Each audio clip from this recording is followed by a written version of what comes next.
1 minute ago, the palace didn't issue a statement, it issued a reaction. Phones went silent. Corridors tightened. And one rumour shot through the royal machine like a live wire. Catherine and Sophie had moved fast to stop Camilla from wearing the Queen's emeralds. Not borrowing. Not choosing.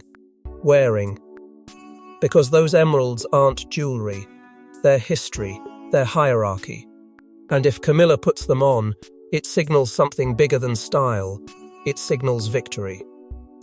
Before we go deeper into what this really means for the royal family, make sure to subscribe so you don't miss a single update. The 1 min-ago shock doesn't feel like gossip, because it arrives with the unmistakable scent of urgency, the kind that only exists when something is already happening. Not planned for next week, not debated over tea, but unfolding in the present tense, forcing people into motion before they even understand the full stakes.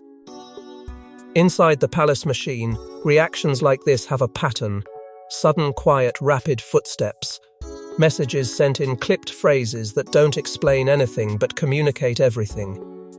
It's the sound of protocol scrambling to catch up to power. And power, in this story, is sitting inside a velvet box. Emeralds. Cold green stones that to the outside world look like luxury, but inside royal walls they function like a signal flare. Symbolic authority, not accessories. A language the monarchy speaks without words. The emeralds don't just decorate a neckline, they declare who is allowed to carry the late Queen's gravity, who is permitted to borrow her shadow, who can stand in that lineage and be seen as legitimate. That's why the thought of Camilla wearing them doesn't land like a styling choice. It lands like a claim. That's also why Catherine and Sophie moving together is so shocking to insiders. In royal culture, alliances are usually quiet, cautious, wrapped in politeness.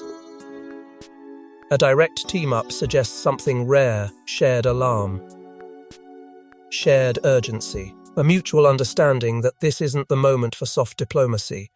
Catherine is not a person who rushes into conflict, she calculates. Sophie is not a person who courts drama, she endures it. So if both are moving fast, it means the risk has reached a level where discretion alone can't solve it. The palace recognizes that kind of alignment the way a ship recognizes a sudden tilt, by the way everything shifts to stop the fall. And then there's Camilla's intention, portrayed not as accidental but deliberate. Not borrowing. Not choosing. Wearing. The wording matters because it frames the act as ownership, not preference. As message, not fashion. In a family where symbolism can decide reputations, an emerald appearance would read like dominance. It would be interpreted as, "This is mine now." Not just the stones, but the narrative behind them. The right to step into the late Queen's visual legacy and rewrite what the public thinks a Queen's authority looks like. That's where the whisper spreads. The kind that never appears in official language but shapes everything behind the scenes. The emeralds are tied to a private promise from the late Queen. A promise that was never meant to be debated on the front pages. Because it sits in that dangerous space between sentiment and succession, the space where jewellery becomes legacy, and legacy becomes a battleground. If that promise exists, then Camilla wearing the emeralds isn't simply controversial. It's a violation. A breach of a line drawn quietly, intentionally, for reasons the palace may not want to admit. And here's the darker foreshadowing. This isn't about jewellery, it's about who controls the future narrative.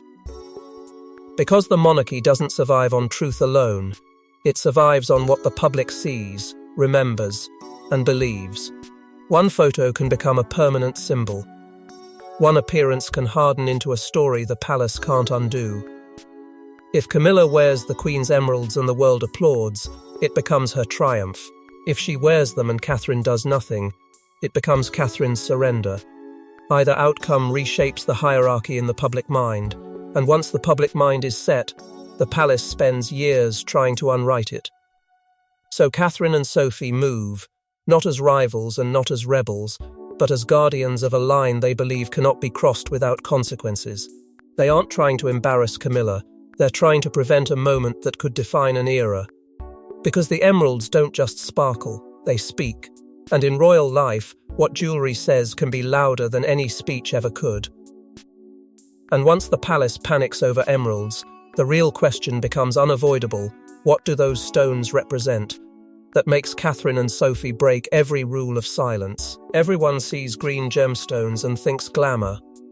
The palace sees green gemstones and thinks bloodline. Because these emeralds carry an unspoken rule, they belong to the story of queens who were crowned by destiny, not negotiation. That's why Camilla wearing them isn't harmless. It's loaded. It's the kind of move that forces everyone to choose sides without saying the words out loud, and Catherine, of all people, knows what it does to the public. Inside royal life, jewelry is never just jewelry. It's crown language, a silent vocabulary refined over generations until a single piece can communicate legitimacy, continuity, supremacy, without one sentence ever being spoken. Emeralds are especially dangerous in that language because they don't just sparkle, they signal. They pull eyes, they pull meaning, they pull history into the present, and dare anyone to contradict what the image suggests. And when a queen wears the late queen's emeralds, the public doesn't analyze policy. The public feels a message. Power has moved, power has settled, power has chosen its face.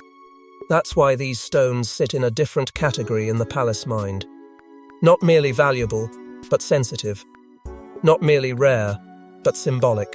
Rumors of a restricted vault list have always floated beneath the surface pieces that aren't officially banned, but tied to roles and conditions so specific that wearing them becomes a statement of rank. Some items are seen as inheritance, others as stewardship, and a few, like these emeralds, are treated almost like sacred objects, permitted only when the story they tell aligns with the monarchy's chosen narrative. In that world, a vault isn't just storage, it's a map of who is allowed to be seen as what. So when Camilla's emerald choice is framed as claiming, not wearing, it changes the temperature instantly. Wearing implies selection, taste, style. Claiming implies ownership. A right.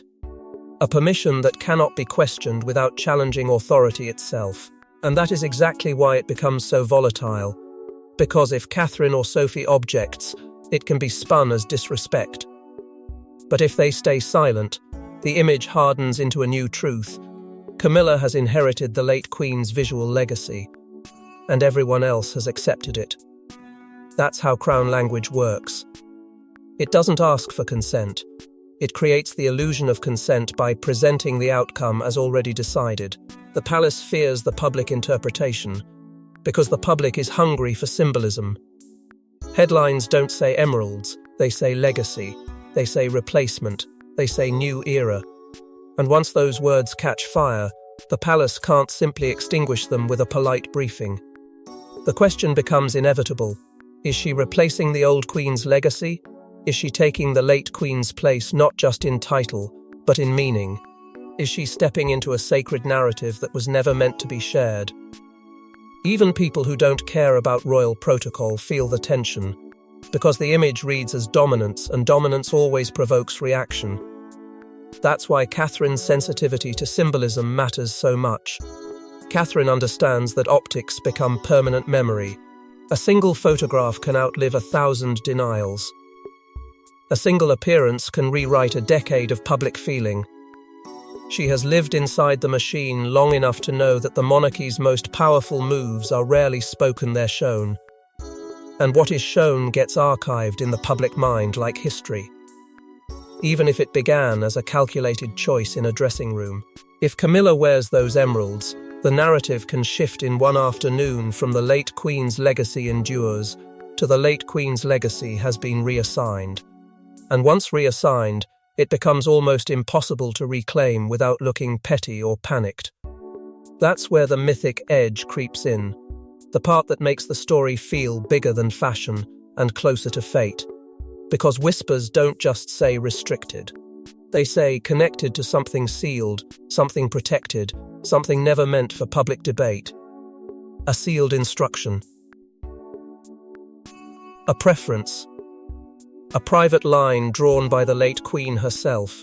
not with press releases but with quiet decisions that the palace understood without ever writing them down. And if that preference exists, then the emeralds aren't simply a choice, they're a test. A test of loyalty, a test of whether the institution still honors the late Queen's unspoken boundaries, or whether it rewrites them to suit the present.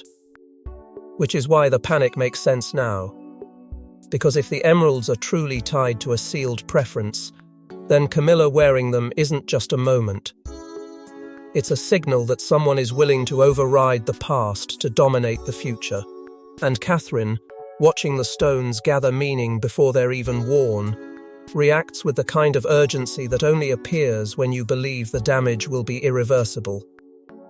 But emeralds don't cause panic unless someone believes the stakes are personal, and Catherine's reaction suggests this isn't just tradition, it's protection. Catherine doesn't fight loudly. She fights carefully. And that's what makes this moment terrifying, because she finally stops absorbing. She finally stops smoothing. In this story, Catherine sees the emeralds as a public declaration that rewrites the hierarchy around her children, around William, around the future crown. And she refuses to let a single glittering moment become a permanent headline. Camilla has arrived, and the others have yielded. For years, Catherine has mastered the art of restraint. She has watched storms pass and learned which winds to lean into and which to wait out. She has smiled when the room wanted tension, stayed quiet when the world begged for reaction, and carried the monarchy's calm like it belonged to her skin.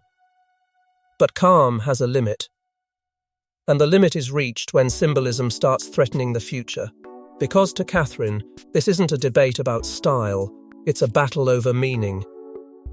The emeralds aren't a necklace in a vault, they're a message that can be broadcast without permission, amplified without context, and remembered long after the details fade.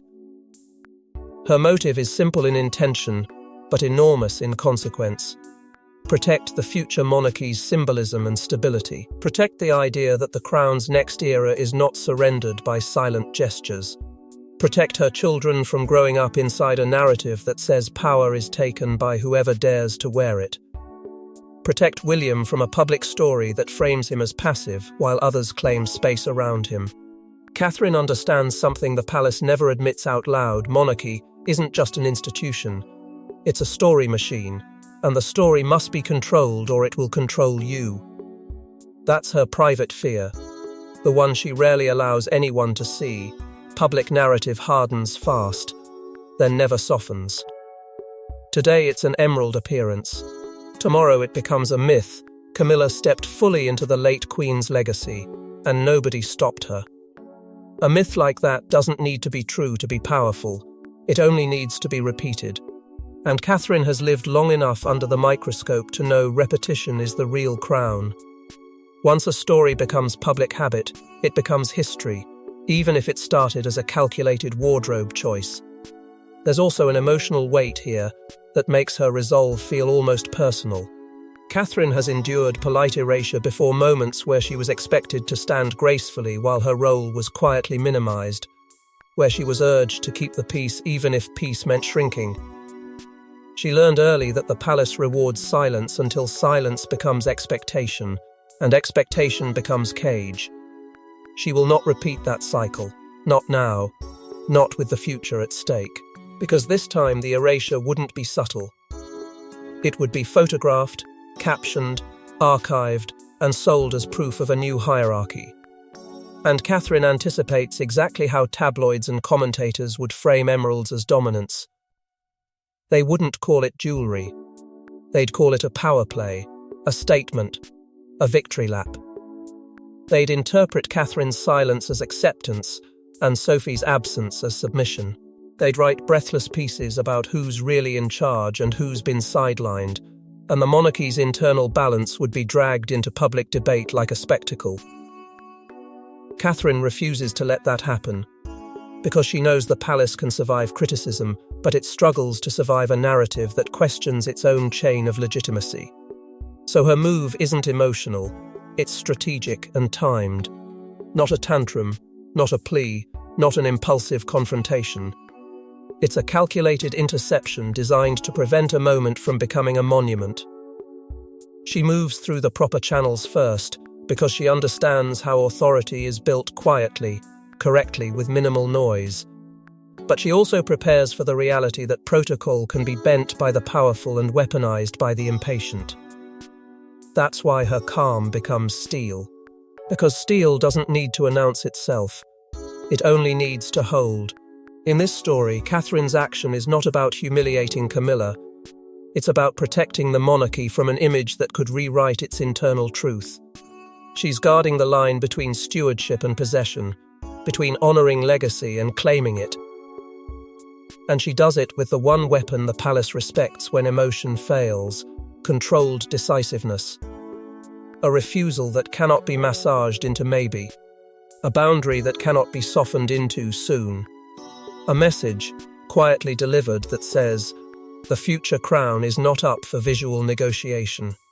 But Catherine doesn't move alone, because Sophie steps in, and her involvement reveals something even darker. The palace itself is divided. Sophie doesn't chase drama. She survives it. That's why her decision to team up with Catherine hits like an alarm bell. Sophie only steps forward when she believes the institution is in danger. In this story, she knows which rules are real and which rules are for the cameras. And when she backs Catherine against Camilla's emerald move, it signals one chilling possibility: someone tried this before, and it ended badly. Sophie has always been underestimated, and that is exactly where her power lives. Trusted, observant, rarely impulsive, she's the kind of royal who sees everything, because no one expects her to. She hears what's said in half sentences. She notices who suddenly stops speaking when a name enters the room. She understands the difference between public protocol and private reality, and she has spent years learning which doors open because of titles and which doors open because of trust. So when Sophie aligns herself with Catherine, it isn't a social gesture. It's a signal flare to anyone who understands palace language. Something is wrong, and it's wrong in a way that threatens stability. Her loyalty isn't to personalities, it's to balance, to continuity, to keeping the monarchy from tearing itself apart in public because someone inside decides to win a private war using a public stage. That's why Sophie's presence carries insider memory. She remembers past incidents the public never saw, the quiet bargaining that smothered conflict before it became scandal, the warnings delivered in polite voices that sounded like advice but were actually instructions. And in this story, her eyes tell Catherine the same message without even needing words.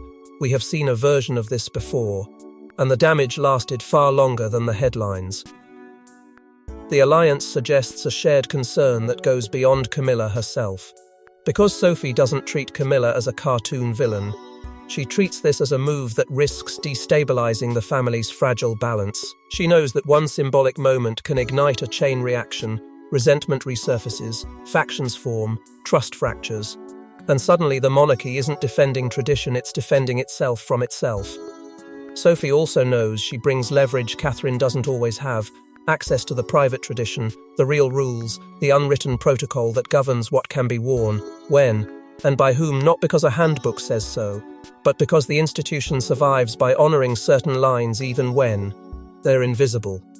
And that's where the foreshadowing cuts deeper. Sophie hints carefully, subtly, that this isn't about Camilla alone, it's about who is advising her, because royals don't wake up and stumble into a crisis like this by accident. Not at this level. Not with pieces this symbolic. Someone whispers. Someone suggests. Someone nudges a decision into motion and makes it feel like destiny. And Sophie, with her quiet awareness, begins tracing the fear back to its source. This is the part nobody wants to admit. The emerald moment is a trap. Not because of theft, because of optics. In this story, Camilla's team knows exactly what the cameras crave.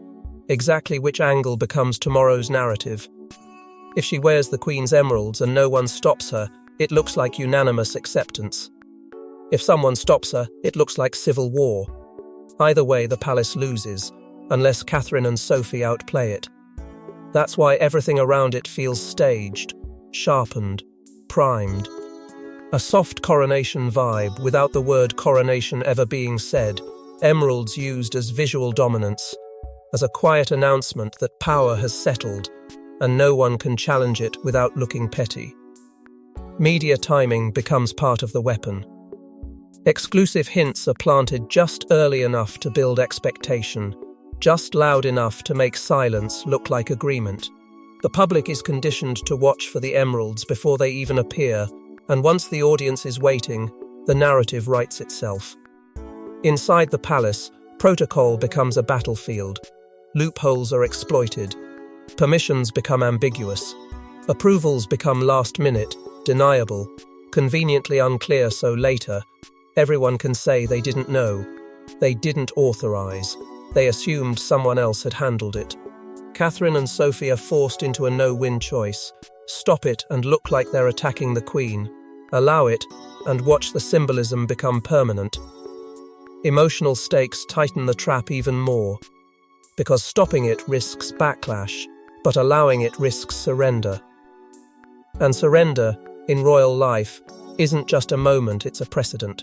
So the only way out is a third option, one that doesn't scream defiance but quietly changes the board. A schedule adjustment. A relocation. A reshuffled appearance order. A protocol correction that looks routine but functions like interception. And then comes the detail that makes the whole thing feel engineered at a higher level. A confidential schedule change. The kind that suggests coordination, not coincidence. Not a spontaneous choice by Camilla, but a plan supported or at least allowed by someone with enough authority to move pieces in silence. And when you follow Sophie's fear to its source, the story flips because Camilla's emerald plan wasn't spontaneous. It was engineered. But if the emerald plan was engineered, the real question becomes brutal. Who inside the palace wanted Catherine cornered? And why now? Camilla doesn't see herself as a guest in history, she sees herself as its survivor. In this story, when Catherine and Sophie move to stop the emeralds, Camilla doesn't retreat, she doubles down. Because to her, this isn't about jewelry, it's about being told not yet and hearing never. And when a queen feels cornered, she doesn't soften, she sharpens. She reminds everyone that titles are real, and so is authority. That psychology is the engine behind her countermove. Survival turned into entitlement, patience turned into demand. For years, she has endured the long shadow of comparison, the constant measuring of legitimacy, the unspoken question of whether she truly belongs in the story the public tells itself about queens. And in that pressure, a new instinct forms. If you're always treated like an outsider, you stop asking for a seat and start claiming the table. So when Catherine and Sophie step in, Camilla doesn't interpret it as concern for tradition. She interprets it as the same old gatekeeping with a prettier face. She frames resistance as disrespect, and protocol becomes her shield for pride. Not the gentle ceremonial protocol the public imagines, but the sharp technical protocol that can be wielded like a rulebook in a courtroom. In her mind, she isn't trying to provoke anyone. She's asserting a right that should never have been questioned.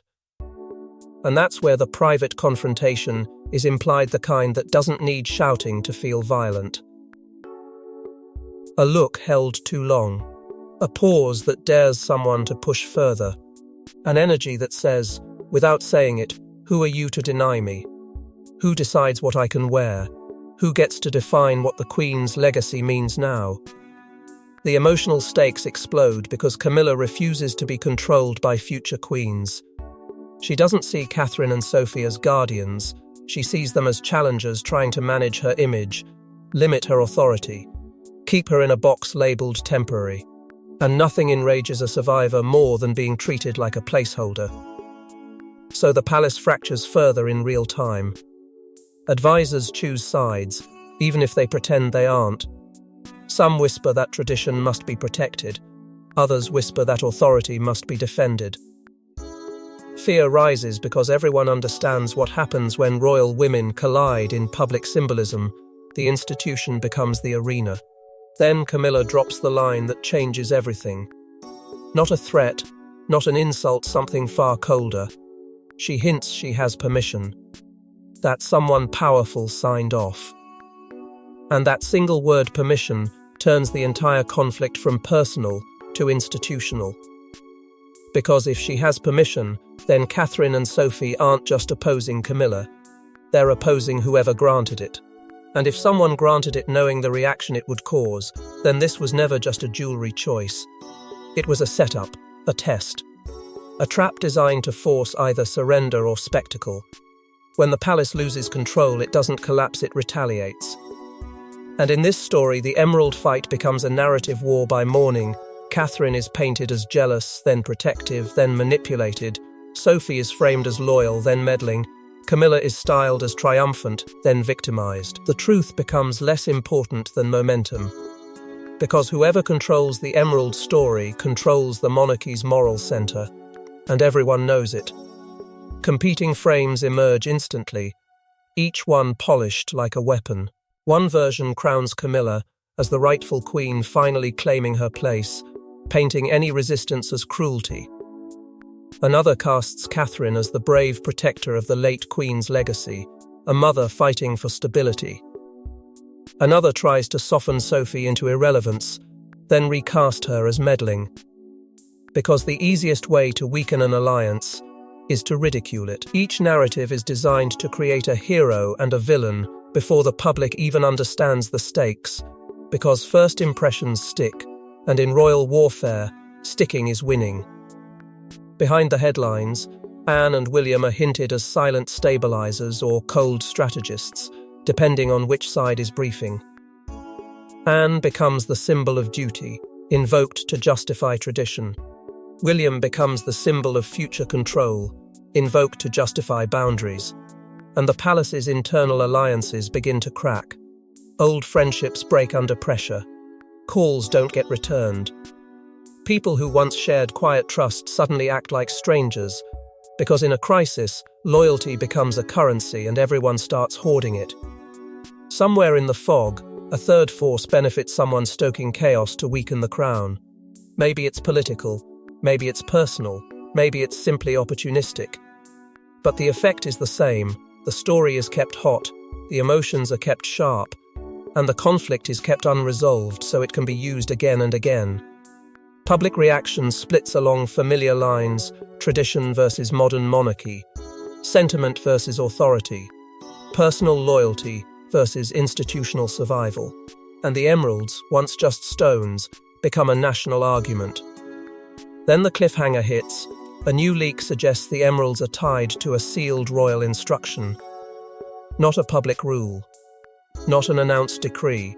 Something private, preserved, and never meant to be turned into a spectacle. And now the palace is cornered. Because if that instruction exists, acknowledging it confirms the fight was real. Denying it risks looking like a cover-up. Either way, the myth grows. And once permission enters the story, the war stops being personal, it becomes institutional, because someone is playing both sides. And when the palace realizes the narrative won't calm down, it does the one thing it hates most: make it official. This is where fairy tales die quietly, politely, and permanently. In this story, the palace resolves the Emerald Crisis with a statement that sounds calm, but changes everything. Access is restricted, appearances are revised, and the vault becomes a line of control. Catherine and Sophie don't win. Camilla doesn't lose. The institution simply chooses survival. And survival always demands someone pay the price in public. The announcement arrives wrapped in softness, the way royal decisions often do when the consequences are sharp. Words like clarity, tradition, and respect for legacy float across the surface, soothing enough to sound reasonable to outsiders. But inside the palace, everyone hears the real message. A decisive boundary has been drawn. Restricted access. Formalized rules around the emeralds. A new line in the sand that transforms the jewels from heirlooms into controlled assets, governed not by desire or entitlement, but by institutional permission. The vault stops being a place of heritage and becomes a mechanism of power, a locked answer to a question nobody wants to keep debating. And the public statement is a masterclass in warm language with cold consequences. It doesn't accuse. It doesn't admit conflict. It pretends the crisis was never a crisis at all, just a procedural refinement, a routine alignment, a protocol update. But the absence of names is the giveaway. The lack of explanation is the tell. The palace is not offering transparency, it's offering closure. A neat ending designed to prevent further leaks, further interpretations, further factions from using the emeralds as a public weapon. It's calm on the surface, because calm is the only acceptable face of authority. But underneath, it's a lock turning. For Catherine, the aftermath isn't celebration. It's relief mixed with grief, the strange emotional cost of getting what you need and losing what you hoped for. Relief because the immediate threat is contained, because the story machine has been redirected before it could permanently brand her as weak or jealous or outplayed. Grief because stability is purchased with silence, and silence always takes something with it. She knows the public will never fully understand what was prevented, what was protected, what was quietly held together. She also knows that by forcing the institution to act, she has ensured her future will be watched with sharper suspicion. Winning a boundary in the palace often means inheriting a larger target. Sophie feels the fallout differently, less visible, but no less dangerous. Her loyalty is questioned in whispers, her reputation risked in the way that only happens to royals who step out of the background. Trust is tested, because Sophie's power has always been based on being underestimated and dependable. Now she has been seen choosing a side, and in royal life, being seen is a vulnerability. She doesn't regret stepping in, but she understands the cost. Some people will never forget that she helped draw the line, and those people will wait for the moment to make her pay for it. Camilla's aftermath is pride wounded, strategy recalibrated, next move implied. She doesn't lose in the official sense, there's no public defeat, no humiliation, yet she feels the tightening of the cage. Being told permission is now formalized, being reminded that access can be restricted, being forced to operate within a clearer boundary than before. These are the kinds of constraints that fuel resentment. And resentment inside a palace doesn't disappear. It evolves. It becomes patience with teeth. Camilla learns from this, not by softening, but by adjusting. If the emeralds are blocked today, she begins thinking about what symbol will matter tomorrow. And then the final twist settles in, quiet but ominous. The emerald decision connects to deeper internal fears. The palace didn't act this swiftly merely because of optics. It acted because the emerald crisis threatened to expose something more, a fragile web of permissions, promises, and rival narratives that the institution has been managing for longer than anyone wants to admit. The vault was locked, not just to end a fight, but to prevent an unraveling. Because if one sealed instruction became public debate, others might follow, and the palace cannot survive a world where its private boundaries are dragged into sunlight one by one. The cliffhanger isn't shouted, it's implied in the tightening of everything. A line in the statement that feels slightly too deliberate. A choice of words that sounds like a warning to someone specific. The sense that the institution is bracing, not relaxing. Because everyone inside understands what happens when the palace makes a rule official, it's not just ending a scandal, it's preparing for the next one. Someone else is next. Not because the palace wants more drama, but because the same forces that engineered this moment won't stop simply because one door closed. And Anne, with her unromantic clarity, is already watching the next pressure point, already reading the room, already knowing exactly who will be pushed into the spotlight when the silence breaks again. Because in the royal family, the story you hear is never the whole story, and the next exposure is already being written in silence. Thanks for watching. Please don't forget to like and subscribe, and we will see you in next one.